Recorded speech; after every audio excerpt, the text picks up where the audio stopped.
Hi, everyone. Thanks for joining us today. My name is Jason Anderson, and I'm the Director of Programming here at the Kingston Canadian Film Festival. I am thrilled to be joined by our guest today. Michael McGowan was the writer and director of All Our Puny Sorrows, which we're very pleased to be presenting as our opening night film here at the KCFF. And we're really happy to have Michael back. He's had some great films at the festival over the years, and here's another one.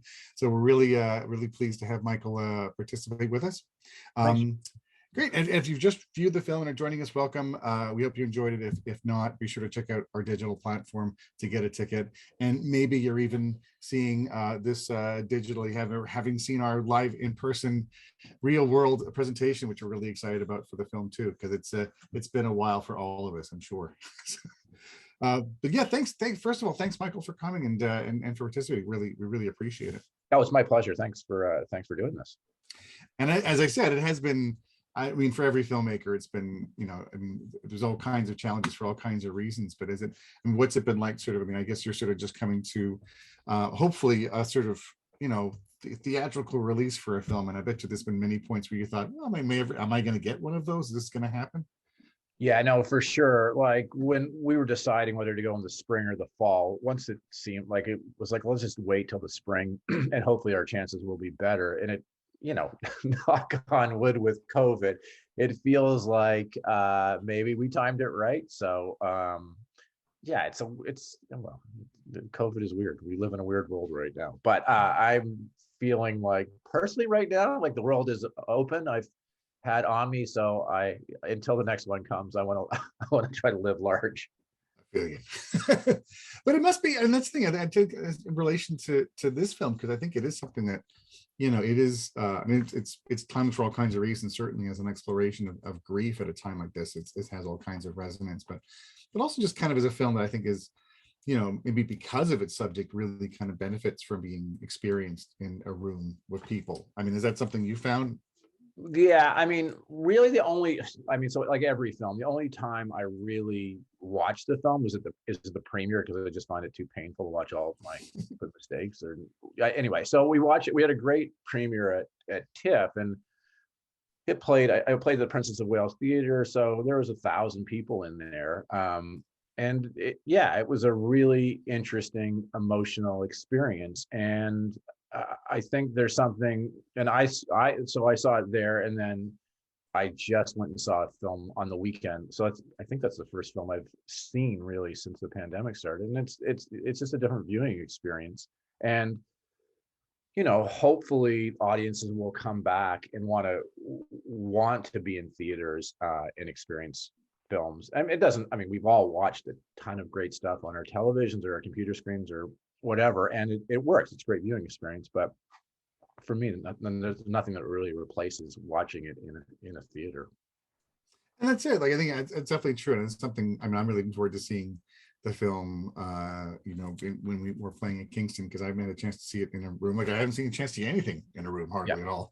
Yeah. And that's it. Like, I think this one is certainly, just because it's the emotional complexity of it and the emotional richness, I think really benefits from that kind of presentation, just because so much of it's really about kind of figuring out a way of kind of getting out of a sort of spell, a place of sort of deep personal pain, and trying to kind of connect to the world, to connect to people. It seems like it's sort of bred in the material so much. Yeah, and it's interesting. It obviously comes from Miriam Toews's novel and out of her lived experience, but I'm exploring something as heavy as suicide. It was in the book. What one of the things that attracted me to it, there's a certain levity in there as well. So it's not just, okay, it's bleak. And I do think that there's an interesting, hopeful exploration through a through line through the film that will hopefully resonate with people.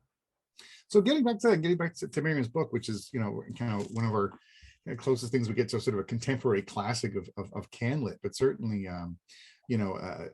probably a daunting thing to adapt, and we'll get to that in a minute too. But just, what was it really about that book that you kind of connected to, but also felt like something that could be a movie? God knows we read lots of books that are amazing, but we're like, I don't think so.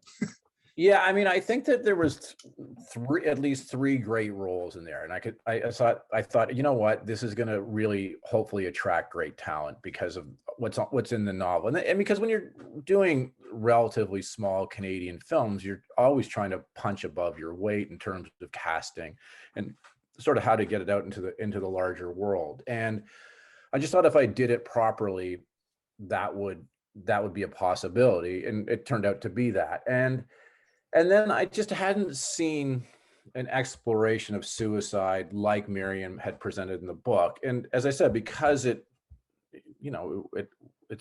a true quote unquote story, I thought there was an honesty to it that sort of validated what was on the page, and then hopefully I could take to the screen. And that's it. Like, was it a tough process? I mean, not a tough process, but just in terms of the kind of courtship of kind of securing the rights and kind of getting this to be making this from a sort of theoretical to a practical sort of project. Yeah, good question. I mean, it wasn't tough to get the rights. Miriam, I think, had seen some of my stuff, and she was great through the entire process. She talked to the actors. Whenever I had questions, or department heads had questions, she was incredible through the whole thing. The adaptation I thought would be relatively easy. I thought, oh, here it is in the book. It wouldn't be hard. And I just got completely stuck on it. I could not do it, almost to the point where I was ready to give up. And I sort of went silent on her. And I remember being at a film festival party and meeting Michael Ondaatje for the first time, and sort of being an idiot anyway. And he was asking me, and I didn't know him, and he was asking me what I was working on. And I said, I'm trying to work on this, but I actually can't adapt it. He came back about 10 minutes later and said, you have to go out with Miriam to dinner and explain that you're stuck. Like, he was so sweet about it. Again, I don't know if he'd ever even remember this or anything like that. And so I went out with Miriam, and in sort of doing that, it kind of freed me up. And during that dinner, I was like, oh, I think it's Yoli restoring balance in the universe. This sentence came to me. And so in these weird ways of finding keys to how to solve your problems with the screenplay, that was the key to that one. And sort of, I feel like every screenplay, almost every one, I've had an issue of, I'm kind of screwed at this point, and I have to either give up or some key has to unlock. Like, even with 1 week, I remember the first act was always going to end with Ben or Josh Jackson leaving, and it sort of always felt like it was two different movies. And once I just put that to the front of I think it's like the first or second scene, then everything else was tension against that, and it sort of freed me up to write the thing. But it took me I wrote it very quickly after that, but it took me a long time to get out of my own way, and I find that most screenplays do. And so went to dinner with Miriam, figured this out, and then the writing came fairly easily. But a number of drafts. I mean, because I've been fairly fortunate that the films I've tried to do have gotten made pretty quickly. This took like 5 or 6 years, I think. We kept optioning, and I kept saying to Miriam, like, re-optioning the novel, and I was like, I think we're closer. And then it looked like it was going to go, and then COVID, and then it was just like, oh my God. But we were able to thread the needle, and we shot it, during COVID, but felt pretty lucky to be able to do it and to be working during that time. And I was just thinking about this as that kind of COVID shoot is interesting too, because it reminds me of like, the idea of like, I had this joke from a friend of mine in Sweden. It was like, oh yeah, we're not really changing that much for COVID in Sweden because we were socially distanced already. And I kind of think about the Mennonite community being like, I think they might be socially distanced already in terms of Jason, they're touching each other in this movie. They are. They're actually, there's physical touching, but it was actually kind of funny because I was worried with all, it added enormous cost to the budget, and it was, it was a pain in the ass, but a necessary pain in the ass. But it really actually didn't slow us down like I thought it would. We didn't have a lot of money. We shot this in 20 days with one camera, and that's the shortest I've shot a film in, and yet we never felt rushed. And then I think it's sort of a testament to, like, Alison wanted to do a lot of rehearsing before and stuff like that. So they arrived on, and Sarah and Mara were all part of that. So we kind of worked through the problems of like, oh, this, like, what does this scene mean? that could take, that's kind of a necessary part of it, but we kind of got through it all, so that by the time they came on set, it was sort of a blocking exercise, not a let's figure out what this scene's actually about. It sounds like everybody was really on point by the time that kind of the camera. Yeah, I mean, I'm the kind of director that doesn't shot list unless it's like a stunt or something like that. But because I want to see, like, when we go to location scouts, I'm like, okay, you can park the unit here. I won't be looking there, and so give people like the stuff that they all need, or we don't, art department, you don't need to do this room because we won't be in it. And the DP and I work out that stuff, but then you can allow the actors to move and do what they need to do in the space, and just sort of watch that dance and maybe tweak it a bit.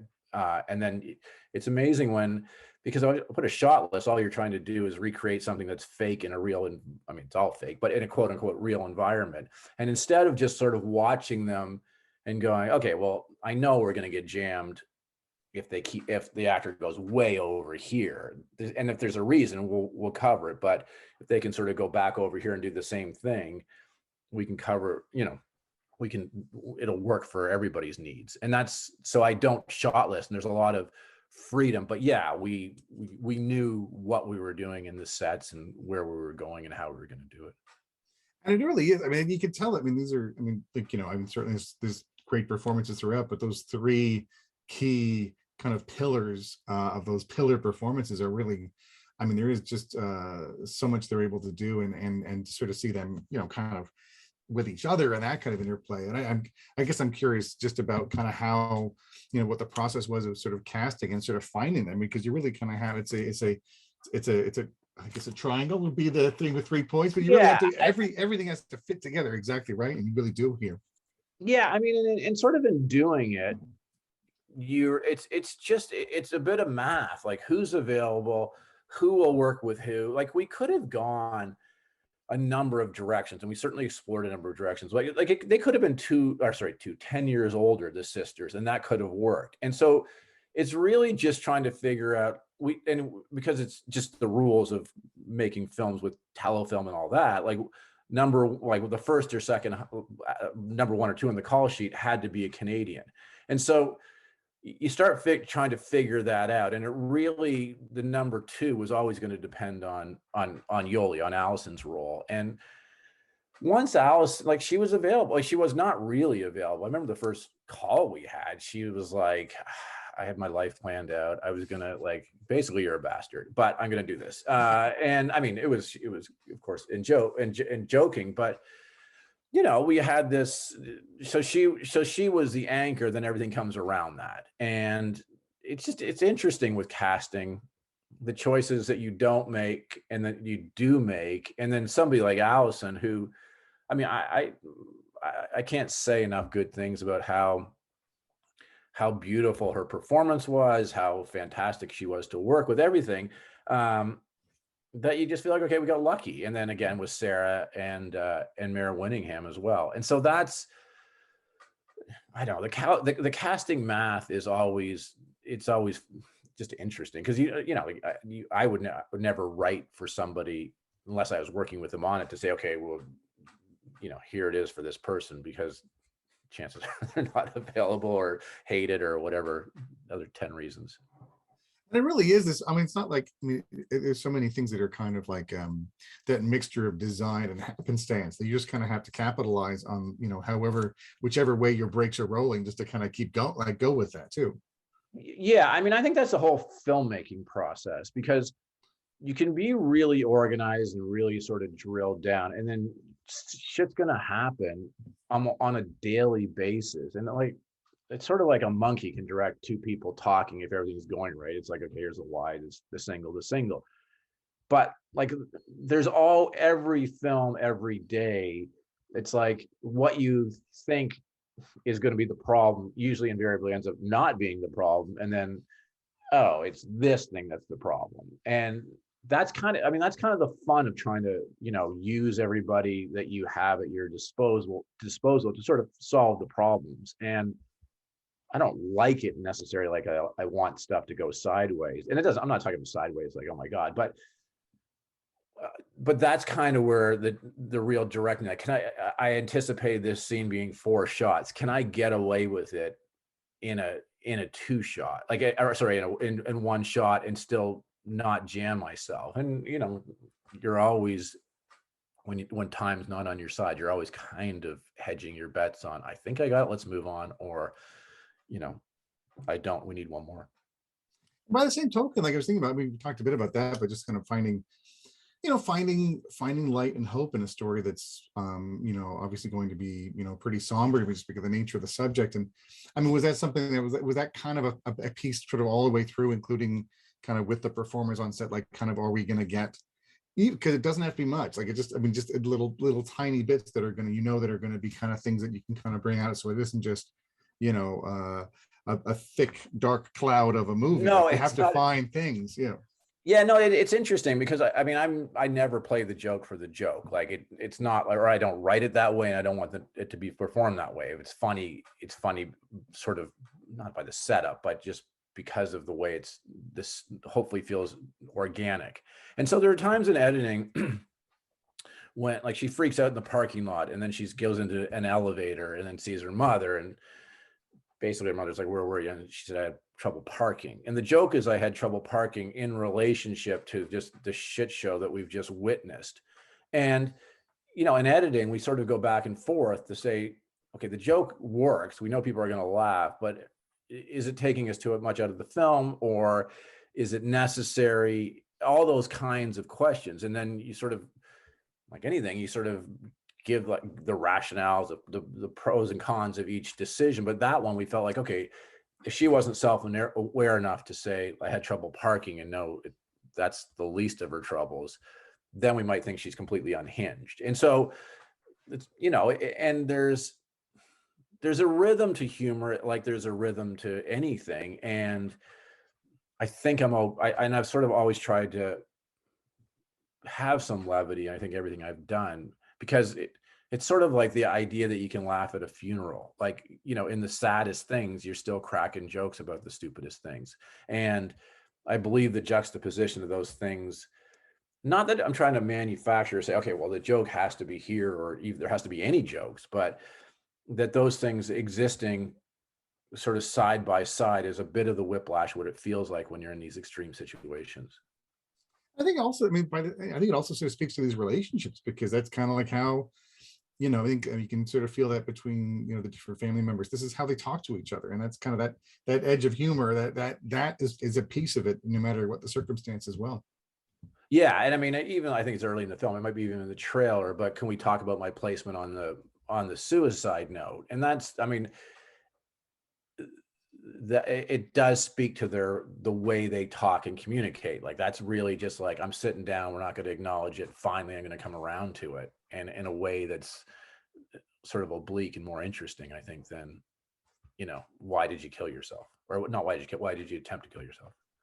And that's it. I mean, I was gonna finish there, but I'm like, well, maybe we could finish in something slightly different in terms of a line, because there is. I mean, that's it. Like, the film has such emotional richness, and certainly this is some tough stuff at times. But I think that they're really the kind of humanity and love and connection are all kind of beam through the piece too, which I think is why it's it has the richness it does.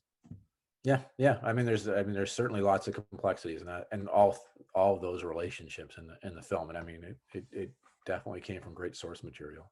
Well, that's great. Well, thanks, Michael, for making time for us, and we're so looking forward to having the film at Kingston, both in person with people and digitally in comfort of people's homes. And I hope that they get to experience the film wherever they do. But thanks again for participating. Oh, my pleasure, and hope everybody enjoys the film. Thank you.